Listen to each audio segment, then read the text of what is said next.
It's time for the Josh Kirby on Sports Podcast. On this edition of the Josh Kirby on Sports Podcast, we will be examining the NFC North in their scheduling for this upcoming NFL season.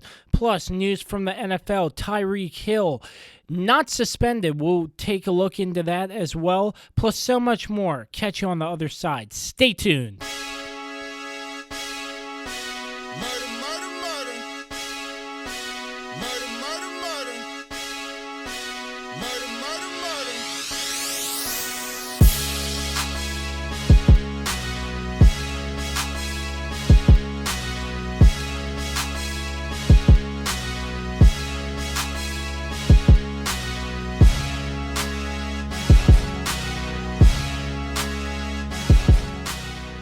Oh, indeed. I'm glad you connected. This is Dave Johnson, voice of the Washington Wizards. You have connected to the right place because you are listening to my man, Josh Kirby, on Sports Podcast. All righty.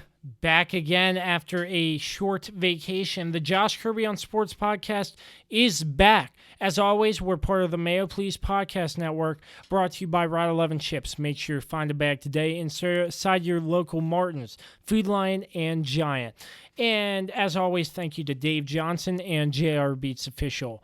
As always, I have Dan Dembski alongside. Dan, good to see you again. How are we doing today? It's great to be seen, Josh. And I'm doing pretty well, man. It feels so weird to be back here on the Josh Kirby on Sports Podcast. It's been After so long. taking a week off. It feels like it's been months. But I'm glad to be back. I'm glad to be a part of the show again. Yeah, me too. It's an exciting time for sports. Training camp's back, and the NFL is right around the corner. I am so excited. And we have a great segment in store for you all right now.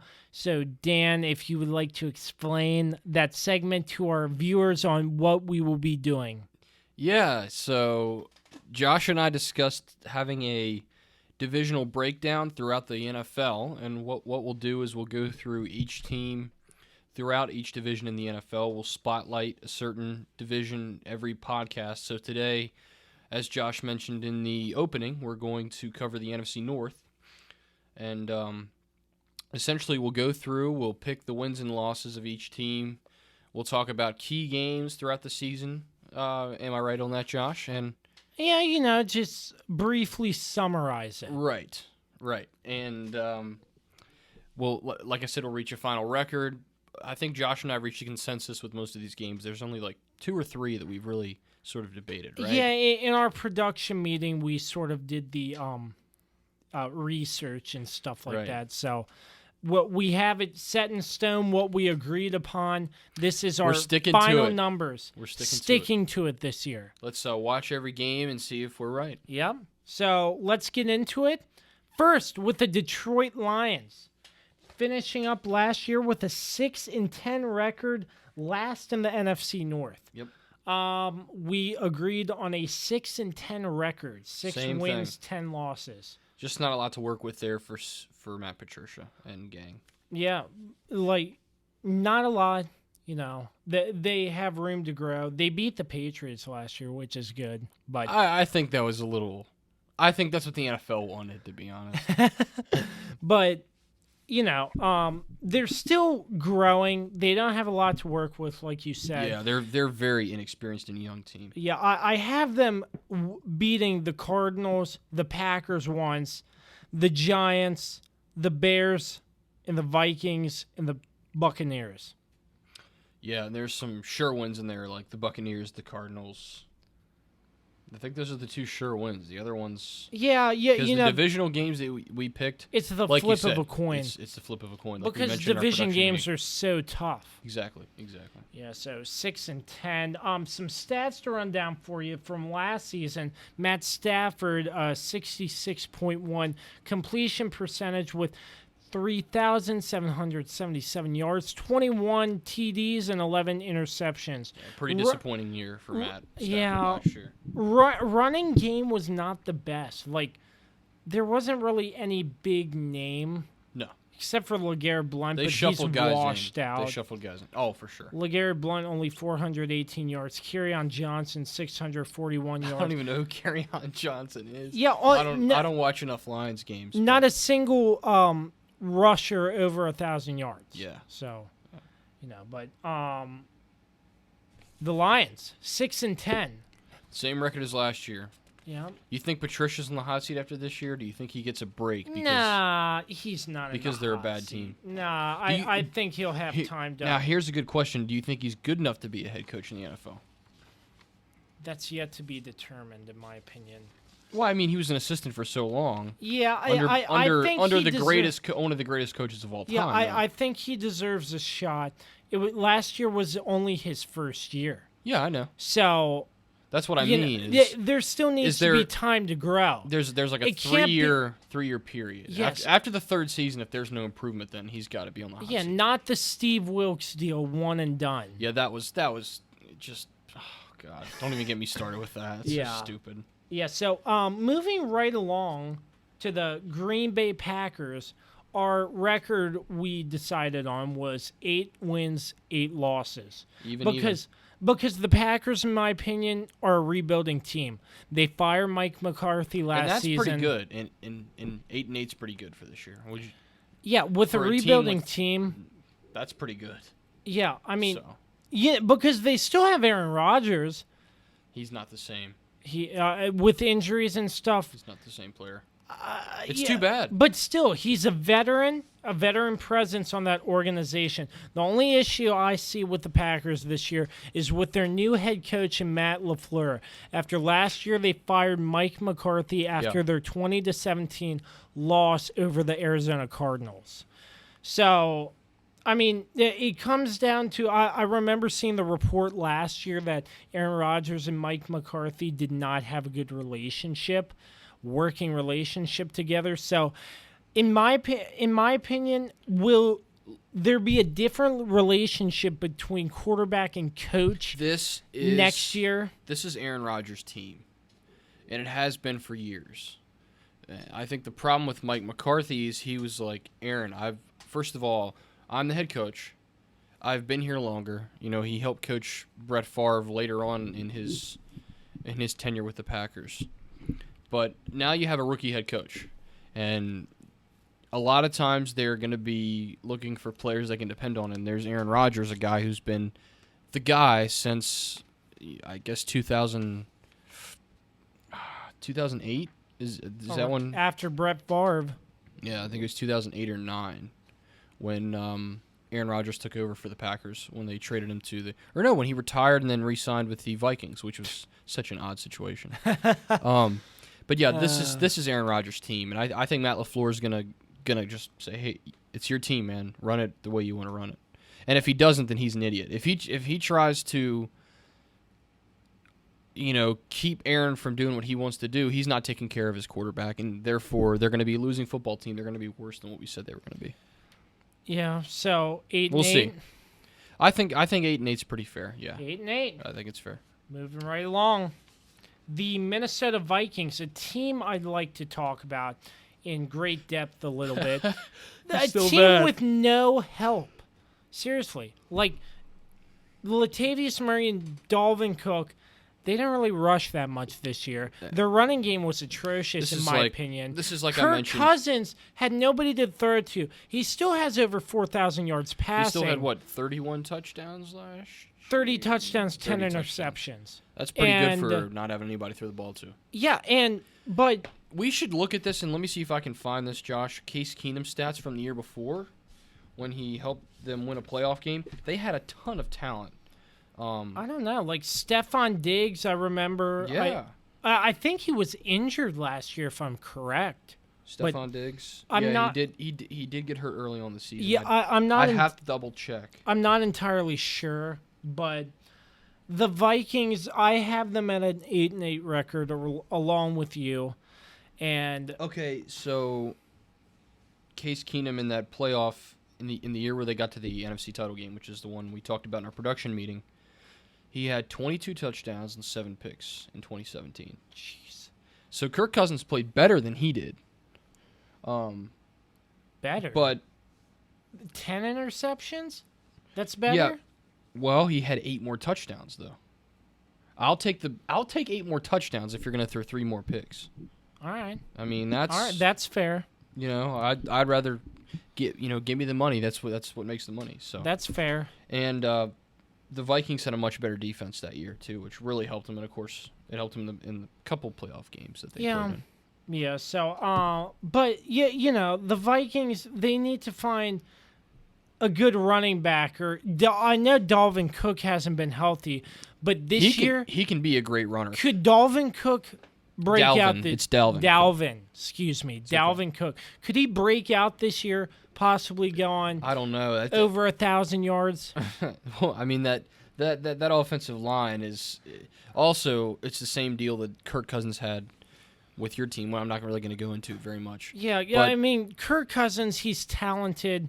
He just didn't have anybody to work he's with. never had much help around him, and that's been true in Minnesota.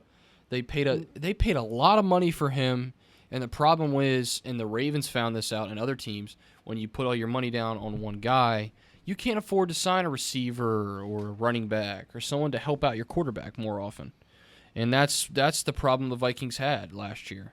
So, do I think it's possible that Dalvin Cook can rush for 1,000 yards? Sure. I mean, he was unbelievable in college. I mean, but sometimes it doesn't matter if you can't stay healthy. So, I think he needs to stay healthy. That's the first goal. And health is key. That offensive line is shaky to me, and that concerns me too, Josh. I mean, quite frankly. Yeah, the O-line. I totally forgot about the O-line until you mentioned it. Yeah, that Kirk Cousins was running for his life last year a lot of times. Oh, yeah, no protection up front. Yep. The Vikings 8-8 record, unless I see otherwise on that TV. It's amazing they didn't lose more games last year, to be honest with you. Yeah, but I don't know. It's a confusing situation. Yeah. I'll say that for the least, but it's going to be interesting with the Vikings. I just hope they got more O-line help, so Kirk Cousins isn't running all over the place. Because I hope they drafted some guys. Because Kirk Cousins' full potential has not been seen. Right. Because there's no help around him. He's never had very good offensive line. He's never had very good receivers. He's never had very good running backs. I mean, you give an average quarterback a good player at one of those positions, and you have a shot at the Super Bowl. You know what I mean? Yeah. And I thought the Vikings were going to go pretty far last year, but they ended up not doing They didn't make so it. well. What was their record? They were 7-9. Yeah, last year. 7-9-1. 7-9-1. Yeah. Yeah. With a tie. Can you believe it? A tie. Weren't there like 3 or 4 ties last year? Yeah, they were broke pretty some sort of high. record. Some sort of record. It's Yeah. wild. Okay, so moving on from the Vikings, 8-8, to the Chicago Bears, who had a stellar season last year. Yes. A remarkable Surprising season. Yes. I mean, I loved watching them play, and it ended up that they ended up losing off of a double doink in the wild card. Thank you, Chris Collinsworth, for creating that. I'd never heard someone say double doink, but yeah, it's great. Became a trend. But this year, we agreed on this too, and I think the Chicago Bears are gonna have a great season, and I think they're going deep in the playoffs. That's my bold prediction. No, this your bold year. prediction is Super Bowl. You said in our production meeting. You said Bears to the Super Bowl. Don't think Okay. I forget things of this Okay. nature. Okay, yep. Yeah, I think they're a good team. that is my bold prediction, I think- folks. I think You've they're a heard great it team. here first. The Bears are going to the Super Bowl. That's my bold prediction, hands down. I could see them getting to at least the divisional round, maybe even the conference championship. Yeah, I have the Bears losing only 4 this year. And Their schedule's pretty favorable. we will go over those 4. The Saints, the Eagles, the Rams, and the Lions. The Lions won because it's a division game, but that's the only one they're going to lose. The Lions also always seem to upset a pretty good team every year, right? Yeah. I mean, Uh-huh. it's pretty crazy. But Yeah, but the Bears, I agree with those games. I think the Bears are going to go deep regardless. And Super Bowl, I think they'll make it there. That's my bold prediction, hands down, They were so close Dude, advancing last year, like you said, the double doink Yeah, left them out of the playoffs. I'll never forget the look on Matt Nagy's face. it was when, crazy. Yeah, so we ran nothing's that. a given. Mm-hmm. Yeah, we ran down that pretty quick. Yeah. So let's just recap really quick. We have the Detroit Lions in last place in the NFC North, 6-10. I don't think anyone's surprised. We're gonna do, both 8-8. We have two teams tied at 8-8. Who is that? The Packers The and Packers the and the Vikings. Who do I think should be ahead? Packers third, Vikings second, and the Bears first. Obviously, That I can get along with that. Yep. Very very similar to last year. I think that's almost the same exact way the division shaped out last year. Yeah, but the That way it falls, the Bears are going to be just the didn't front change. runner all Right. the way, and it's going to be a dogfight between those three other teams. I agree. The Lions, Vikings, and Packers. It's going to be those games are going to be exciting to watch, Yeah. and a lot of them prime time, folks. Oh yeah, prime time. Don't even want to get into all that scheduling during our production meeting. It was ridiculous. There should be a prime time schedule for Pete's sake. Yeah, it's all over the place, man. Yeah. All right, so that was our schedule breakdown. We're going to take a quick commercial break. When we come back, we'll talk some Tyreek Hill and the Kansas City Chiefs, how Roger Goodell is not doing anything about this situation. We'll be right back. The Josh Kirby on Sports podcast, part of the Mayo Please podcast network, is sponsored by Route 11 Chips. Make sure you find a bag today at your local Food Lion, Martin's, and Giant stores. Be sure to look us up on social media as well. For Facebook, the Josh Kirby on Sports podcast. For Twitter, at Kirby on Sports. For Instagram, at Josh Kirby on Sports podcast. You can also find us on YouTube, Apple Podcasts, Spotify, and Google Play. Just search the Josh Kirby on Sports podcast. You can also listen on www.mayoplease.com. If you have any questions for the show, shoot us an email, kirbyonsports@gmail.com. All righty. Welcome back to the Josh Kirby on Sports podcast. Moving on to our next segment here. Dan, it's great to see you again. It's great to see you too, Josh. Yeah, but anyways, we're moving on to our next topic, which is Tyreek Hill not getting disciplined by Commissioner Goodell over abuse over his child and I believe his wife as well. His wife actually came out and said she was being abused by him. And my answer, my thoughts on this, I'm still sort of angry about it. What's going on? I mean, it all started with Ray Rice. And, have you not had enough of these incidents to discipline properly? Well, this is it changed. Everything changed because of Ray Rice. But yeah, see, and there's audio of him verbally abusing his wife and his kid, and you get nothing. I What mean, happened to Kareem Hunt? You have proof. Kareem Hunt, the Right. same thing. And what did they do? Well, his was That was like a league suspension for the year, right? yeah. That was a while ago though. But anyway, last year. still, Or I couple don't years. understand how so many players can do this, and Tyreek Hill doesn't get any punishment from the league, from Commissioner Goodell. The Chiefs, I didn't hear if they handed a report to him or something or let him go. Or, What do you mean? Yeah, I didn't know if the Chiefs gave him any punishment or not. I don't think they would. I mean, he's their best player. Yeah, but still, best player or not, if you're abusing somebody, you shouldn't be playing football. And, it's making me upset over this. I totally agree with you, man. And couldn't agree more. It's ridiculous. And the worst thing about this is that, again, there is hard evidence of this, man. It's not like it was what, his wife and his kid, what their testimony was. There is audio of these sorts of forms of abuse. It's just crazy, man. It's So it's a strange thing. Like, do you think now this is something I want to think about? Do you think that if Tyreek Hill was just like, a middle of the pack player, he'd be out of there. Yeah. No, yeah. He would have been kicked out of the NFL. Yeah. I suspended for a year at least. I think because he's such a big star, they can't even give him. I mean, they should suspend him for at least 3 or 4 games. It's ridiculous, man. Yeah.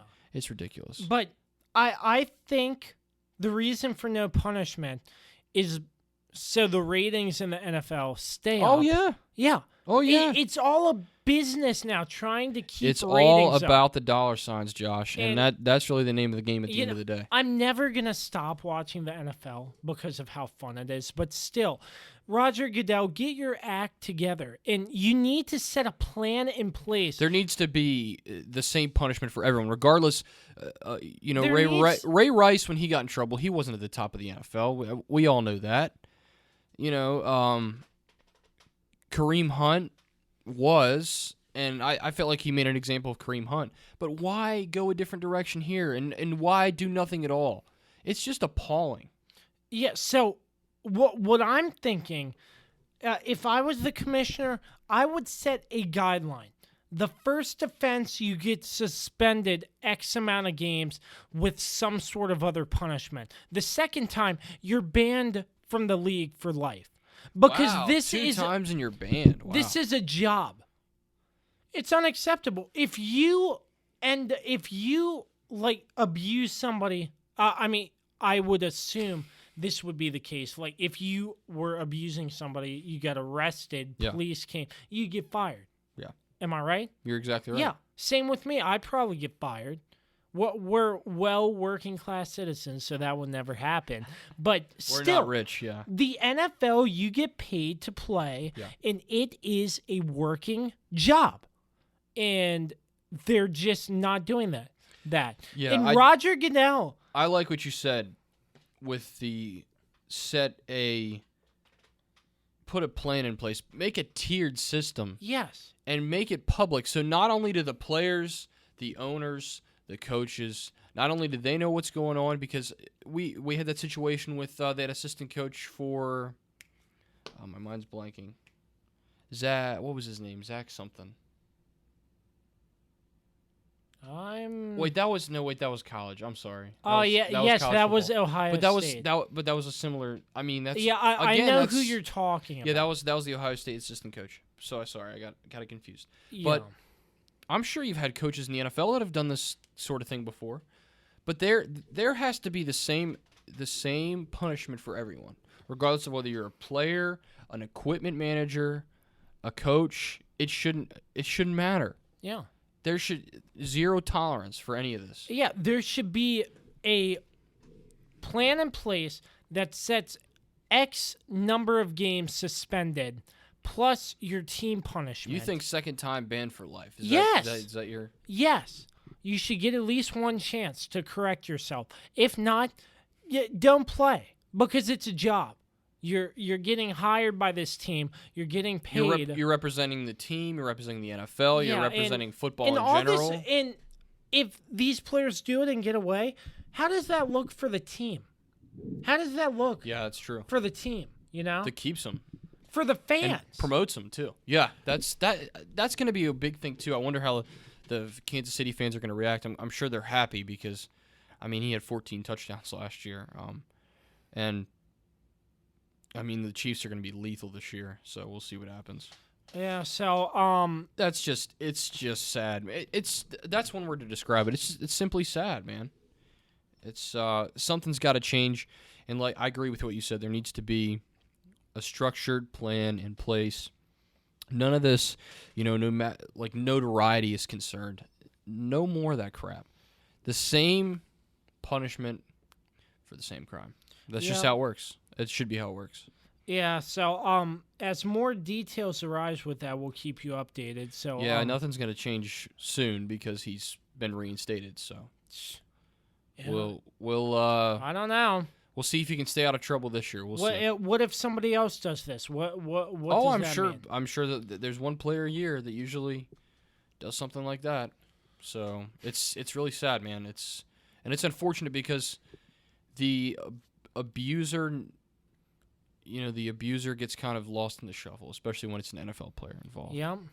You know what I mean? You get so much money and you get carried away. It's ridiculous. And people only care about the person with the most money, and Yep. and the victim just gets, the short end of the stick, and that's unfortunate. So It's got to change. Yeah, so moving right along from Tyreek Hill, as we mentioned earlier, some training camps are starting, and two key players not showing up for training camp to start out the season. Trent Williams for the Washington Redskins and Melvin Gordon for the Los Angeles Chargers. Melvin Gordon's a big one. Melvin Gordon wants a new contract, and Trent Williams, he's holding out because of the way the Redskins medical staff handles their injuries. So They have a lot of injuries, and I don't blame him. yeah.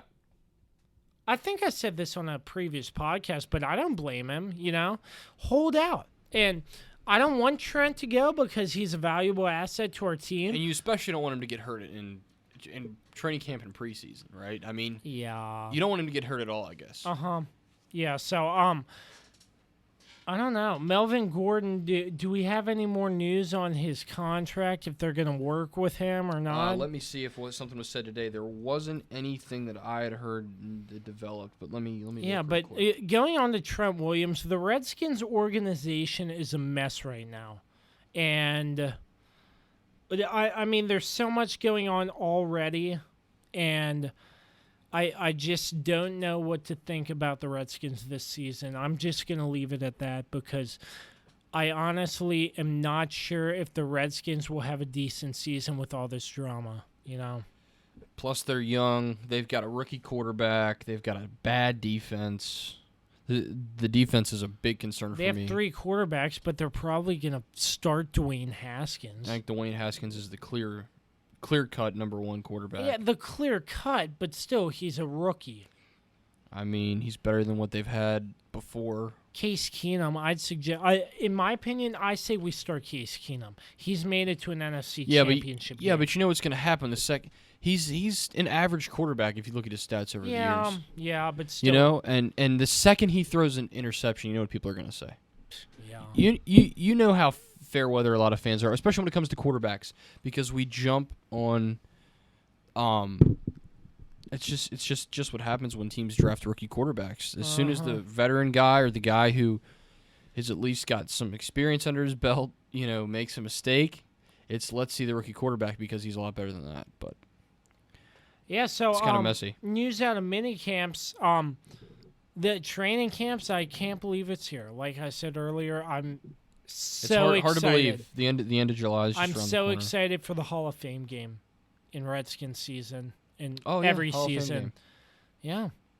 Yeah. The one thing about the Hall of Fame game, just elect Joe Jacoby into the Hall of Fame for crying out loud, please. Yeah, he deserves it. Yep. So moving right along. There's nothing. Sorry.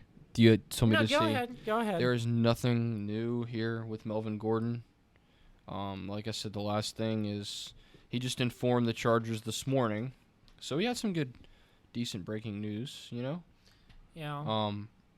That he will not report to training camp. No idea how long it's going to be. He just wasn't going to report at the start of it, so he might sit out the whole preseason. That's what we see a lot of times with guys who are holding out. Mm-hmm. Now, if it goes into the regular season, they've got some concerns because the Chargers need him. Yeah. And He's a that's great player, and Oh, if they yeah. can't shell a contract out a for heck of a him, guy. there might be an issue in Los Angeles. Totally agree. Yeah, so another news from the Redskins, Adrian Peterson is deep in debt. Sort of the same situation you saw with Clinton Portis back in the day. Adrian It's, Peterson's making all this money, but he's deep in debt. That's crazy. That's more common than it's not common. A lot of players, a lot of athletes, a lot of people in general who have that sort of money, they've never seen money like that before. You know what I mean? They grew up in middle class, maybe lower class families, and you give them all this money, and they're going to go out and spend it. And I think that's one thing. But there comes a certain age when you've got to get smart with your money. You know what I mean? Mm-hmm. And, I mean, heck, if you gave me what these NFL players are making, I mean, I don't know if I'd go broke, but I'd certainly spend a lot of money. Buy a you nice know? Porsche, Ferrari. Yeah, that's right. Get a nice little pool dug Yeah. around my house like a moat. Yeah. Man, what we could do with an NFL player salary. Oh, man. I could never only have to work imagine. again, man. I could only Possibly. imagine. Yeah, so, it's sad, but also these players, they just don't take care of their money, man.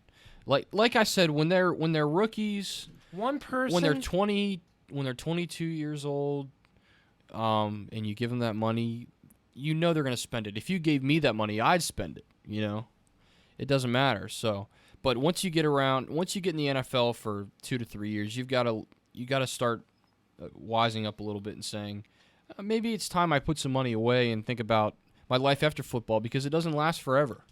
One person who was really smart with his money, Marshawn Lynch. Mm-hmm. He only spent his money through endorsement deals. That was his spending money. Yeah. The rest he saved. He really He's lives. set. He lives kind of a weird life, honestly. Like, he lives kind of normally. It appears. You know what I mean? Yeah. Also, a local guy. Marshawn Lynch. A local guy, Mr. Kelly Washington, man. He retired